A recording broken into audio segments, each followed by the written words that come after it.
90 बरस की ऊर आकाशवाणी,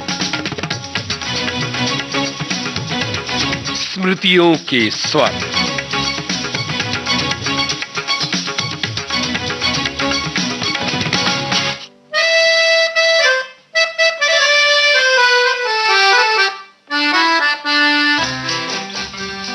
नमस्कार श्रोताओं, हमारे देश में श्रोताओं का रेडियो से बहुत गहरा और आत्मीय संबंध रहा है।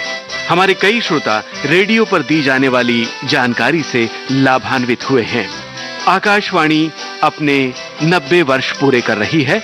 इस उपलक्ष्य में प्रस्तुत है स्मृतियों के स्वर।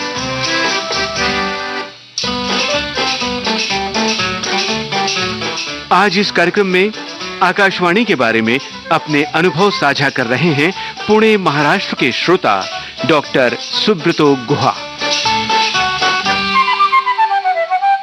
नमस्कार श्रोताओं, विविध भारती के स्टूडियो में आज हमारे साथ हैं डॉक्टर सुब्रतो गुहा, विविध भारती के और आकाशवाणी के बहुत पुराने श्रोता। आइए उनसे बातचीत करते हैं, जानते हैं उनके बारे में। सुब्रतो जी, आपका बहुत बहुत स्वागत है विविध भारती में। जयंत भाई नमस्कार। आपको एवं आकाशवाणी के हमारे सारे कलीग्स को बहुत बहुत आभार, बहुत बहुत धन्यवाद कि आप लोगों ने मुझे यहाँ मौका दिया अपने एक्सपीरियंसेस को शेयर करने के लिए। जी, सबसे पहले तो आप अपने बारे में बताइए, आप क्या करते हैं, प्रोफेशन क्या है, क्या व्यवसाय आपका है? जी, मेरा नाम डॉक्टर सुब्रतो गुहा है और मैं पुणे महाराष्ट्र में रहता हूँ। डॉक्टर सुन के आप लोगों को लग रहा होगा कि मैं शायद पेशे से डॉक्टर हूँ, जो मैं डॉक्टर नहीं हूँ। मैंने डॉक्टरेट किया है मार्केटिंग मैनेजमेंट में जी 2004 में जी। और मैंने बेसिकली मास्टर्स इन कॉमर्स किया था, applied economics and commerce from Patna university. मैं एक गोल्ड मेडलिस्ट हूँ पटना यूनिवर्सिटी का। और मेरा प्रोफेशन रहा है हॉस्पिटल एडमिनिस्ट्रेशन, क्योंकि मैंने उसमें post graduate diploma in hospital management भी किया था 1980 में जी। और मैंने पटना शहर और बिहार प्रांत के डिफरेंट हॉस्पिटल्स में मैंने काम किया। डिफरेंट हॉस्पिटल्स को मैंने कमीशन किया और मैंने पटना विश्वविद्यालय के एक अंगीभूत कॉलेज, पटना विमेंस कॉलेज में मैं कार्यरत था 28 सालों के लिए। जी जी जी। वहां मैंने मार्केटिंग मैनेजमेंट पढ़ाया भी। और मेरा रिसर्च का टॉपिक था सर, वो मार्केटिंग इंफॉर्मेशन सिस्टम पे था, ब्रांड मैनेजमेंट पे था।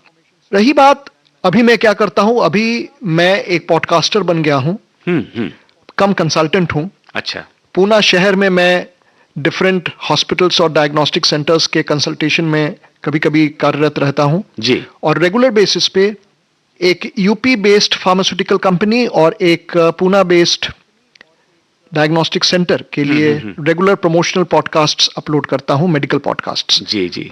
क्योंकि मेडिकल प्रोफेशन से रिलेटेड एक बहुत इंटरेस्ट रहा है अपना। हाँ। मगर आपका काम की बारे में जो आपकी व्यस्तता रही है इतनी, इसको लेकर के ये एक सवाल है कि फिर रेडियो से कैसे जुड़ा हुआ आपका? रेडियो से जयंत भाई जुड़ाव ऐसे हुआ कि ये कहानी सन 1960 की है जी। जब मैं 4 साल का था। और मैं अपने दादा दादी जी के साथ रहता था, क्योंकि पिताजी विलायत गए थे पढ़ाई करने जी। तो दादी जी के पास एक जीईसी की पुरानी रेडियो हुआ करती थी और वो वाल्व वाला रेडियो था। अच्छा। और वो मॉर्निंग में जब रेडियो ऑन करती थी तो जो अपना आकाशवाणी का जो वो सिग्नेचर ट्यून है, संकेत धुन है, हाँ। जो वॉल्टर कॉफमैन द्वारा कंपोज किया हुआ है जी, वो बजता था और वो मुझे अट्रैक्ट किया। अच्छा। और वो संकेत धुन सर अभी भी, हाँ, मैं बताऊं आपको, 1972 में एक पिक्चर आई थी अनुभव जी, तनुजा और स्वर्गीय संजीव कुमार की अभिनीत, दिनेश ठाकुर जी भी थे उसमें और गीता दत्त के बड़े अच्छे अच्छे गाए हुए गाने थे। उस मूवी को अगर आपने देखा हो या आप जब देखेंगे तो वो पिक्चर जब शुरुआत होती है, जब कास्टिंग खत्म होता है और जो पहला सीन आता है जी, पहले सीन में ही पीछे से बैकग्राउंड से संकेत धुन जो आकाशवाणी का है वो बजता है। अच्छा। और वो दिखाया जा रहा है कि एक नल से एक लेडी बाल्टी में पानी भर रही हैं। जी जी जी। ये दर्शाते हुए कि मॉर्निंग सवेरे से इसका एक रिश्ता है। उसके बाद क्या हुआ कि सर सन 1965 से हम रेडियो के कांटेक्ट में हम आए जी। हमारे घर में उस समय मर्फी का एक कन्वेंशनल रेडियो सिस्टम था जो मेरी मम्मी को नाना जी ने शादी में दिया था जी। उस रेडियो में हम लोग प्रोग्राम सुनते थे। उस समय विविध भारती का कहीं पर नामो निशान हमने नहीं सुना था। हाँ हाँ। और रेडियो सिलोन जो बाद में श्रीलंका ब्रॉडकास्टिंग कॉरपोरेशन के नाम से जाने लगा जी, उसके प्रोग्राम्स आते थे। और आरजू और गुमनाम ये 2 फिल्म्स के रेडियो प्रोग्राम आते थे हर बुधवार को, हाँ। बिनाका गीतमाला के पहले। जी जी। तो उस समय मैं क्लास 5 में पढ़ता था और उसी से एक रेडियो सुनने का एक, कहा जाए अगर ठेठ भाषा में मैं कहूं, मुझे अगर इजाजत हो तो मुझे चस्का लगा। चस्का लगा। जी जी जी। और यही चस्का सर कंटिन्यू करता गया। हाँ हाँ। फिर रेडियो खराब हुआ तो फिर पापा ट्रांजिस्टर लाया। ट्रांजिस्टर आज भी मेरे पास है। अच्छा। और आज के तारीख में भी जी। मैं सवेरे 5:53 से जब पुणे विविध भारती स्टेशन ओपनिंग होता है, जी जी, उस समय से लेके फिर वंदनवार, फिर आपके भूले बिसरे गीत, फिर हम है राही प्यार के सारा प्रोग्राम्स मैं सुनता हूँ। अच्छा। दोपहर में सखी सहेली, हाँ हाँ, दोपहर में हर दिन हेलो फरमाइश हुआ या हेलो सहेली हुआ या आज के मेहमान हुआ या बॉम्बे टॉकीज हुआ या जो भी हुआ। जी जी। और संडे को तो खास करके उजाले उनकी यादों के सुनना ही सुनना है। अच्छा। इंक्लूडिंग नाट्य तरंग, जिसमें आपका और मनीषा जी का काफी सारे प्रोग्राम्स मैंने सुने। विविधा की बात कर रहे हैं। विविधा की बात हम कर रहे हैं। जी जी जी।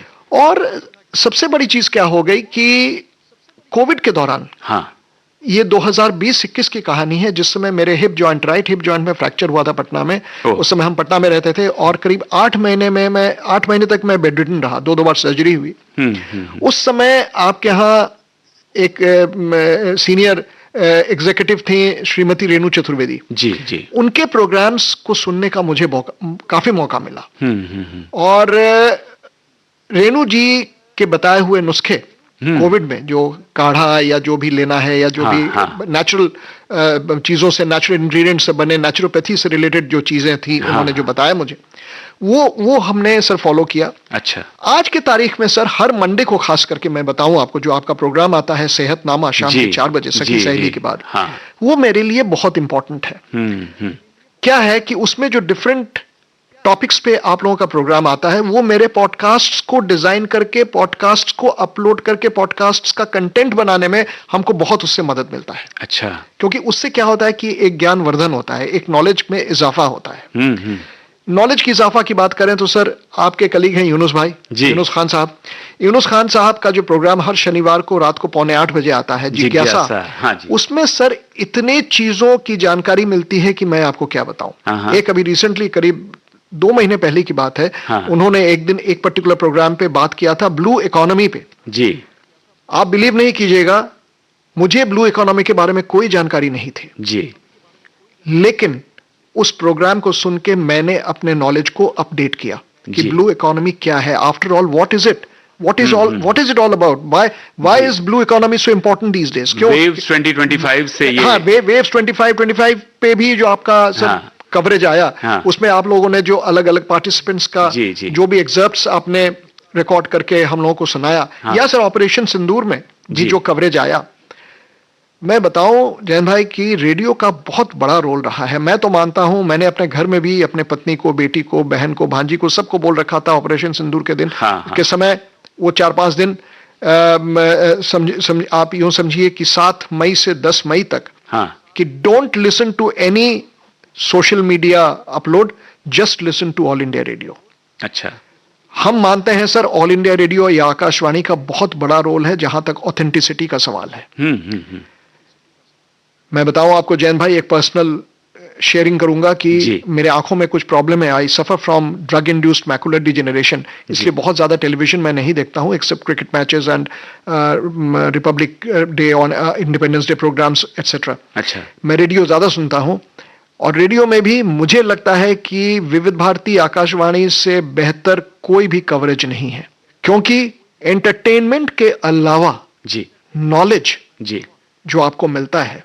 अब जैसे कल दान सिंह साहब का, कल यानी कल था आपका बुधवार, जी बुधवार 18 तारीख, 18 तारीख को आज के फनकार यूनुस खान भाई ने प्रेजेंट किया दान सिंह पर जी, और स्वर्गीय दान सिंह की एक पिक्चर आई थी माई लव, 1967-68 की बात है, उस समय हम लोग स्कूल में थे।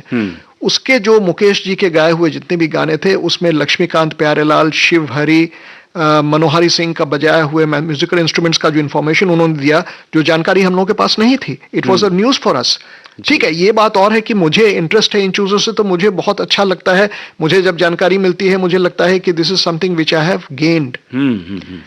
But I don't know what is the attitude या what is the opinion of the general public at large, लेकिन ये एक सर अगर हम लोग एक knowledge upgradation point of view से देखें जी, ये सारी चीजें आकाशवाणी से जो इंफॉर्मेशन और नॉलेज हम लोगों को मिलता है, हाँ, ये वाकई में एक काबिल तारीफ चीज है। जी जी। हम ये भी जानना चाहेंगे कि जी। आपके परिवार में और या आपके मित्रों में भी क्या रेडियो इतना ही पॉपुलर है? सर जहां तक मेरे मित्रों का सवाल है, कुछ लोगों में तो जरूर है। अच्छा। डेफिनेटली वो लोग रेडियो बहुत सुनते हैं, हाँ हाँ अपने काम के बाद फ्री आवर्स में। जी, और कुछ लोग हैं जो गाड़ी चलाते वक्त अपना रेडियो ऑन कर दिया, विविध भारती चल रहा है। इवन सर हम कहें हमारे गाड़ी में, हम जब पूना शहर में अपने काम से कहीं भी जाते जी। हैं, तो मेरे जो ड्राइवर साहब हैं दीपक शिंदे साहब, हाँ हाँ हाँ उनका भी मन है, वो भी विविध भारती ऑन कर देते हैं। जी, तो हम लोग सवेरे मान लीजिए 10 बजे कहीं निकले हैं, तो रेडियो विविध भारती के पुणे के जरिए रेडियो में जो भी प्रोग्राम्स आ रहे हैं, मराठी में हो चाहे हिंदी में हो, वो हम लोग सुनते रहते हैं। वाह।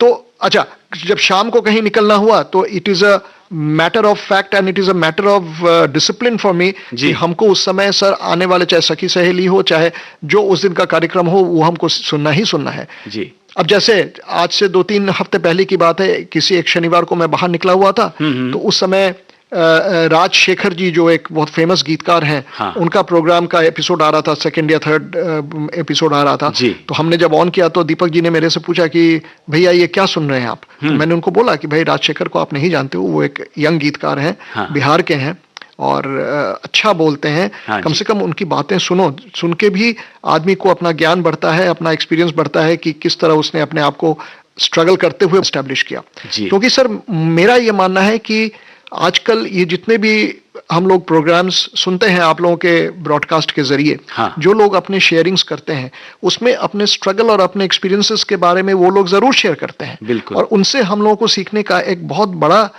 मौका मिलता है कि आज के तारीख में what are the different difficulties that one has to face, जी, जी। जिससे शायद आज का जनरेशन वाकिफ नहीं है। हाँ ठीक है, आज का जनरेशन कितना रेडियो सुनता है नहीं सुनता है मुझे नहीं पता। अब मेरी ही बेटी या मेरी भांजी, इन लोगों को रेडियो से कोई मतलब नहीं है, जी। लेकिन हम उनको हमेशा कहते हैं कि भाई रेडियो सुनो, हाँ, समाचार हाँ, सुनो, कम से कम जानकारी लो।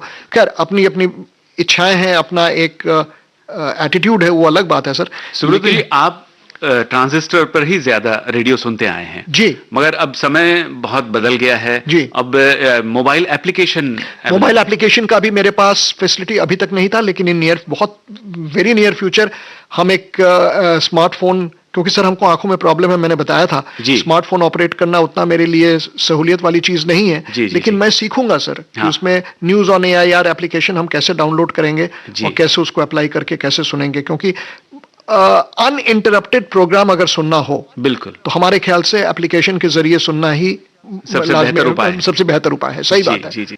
सुब्रत जी, बहुत बहुत धन्यवाद आपका। सर आपका भी बहुत बहुत धन्यवाद, आप लोगों ने मुझे मौका दिया, हमने शेयरिंग्स आप लोगों के साथ बांटा। ईश्वर सबका भला करें। गॉड ब्लेस यू एक ऑल। लाइन में आप विविध भारती के श्रोताओं के लिए आप क्या कहना चाहेंगे? सर विविध भारती के श्रोता के लिए बस यही कहना है कि आप लोग भाई विविध भारती के साथ जुड़े रहें, क्योंकि विविध भारती एक ऐसा चैनल है जो हम लोगों को बहुत कुछ विविध भारती ने दिया है और हमें उम्मीद है कि आगे भी हम लोगों को बहुत कुछ मिलता रहेगा। धन्यवाद। Thank you so much. स्मृतियों के स्वर, इसके अंतर्गत आप सुन रहे थे पुणे महाराष्ट्र के आकाशवाणी के श्रोता डॉक्टर सुब्रत गुहा से बातचीत। तकनीकी सहयोग गणेश शिंदे का था। विविध भारती की ओर से इस कार्यक्रम के प्रस्तुतकर्ता दीपक के सावलेकर।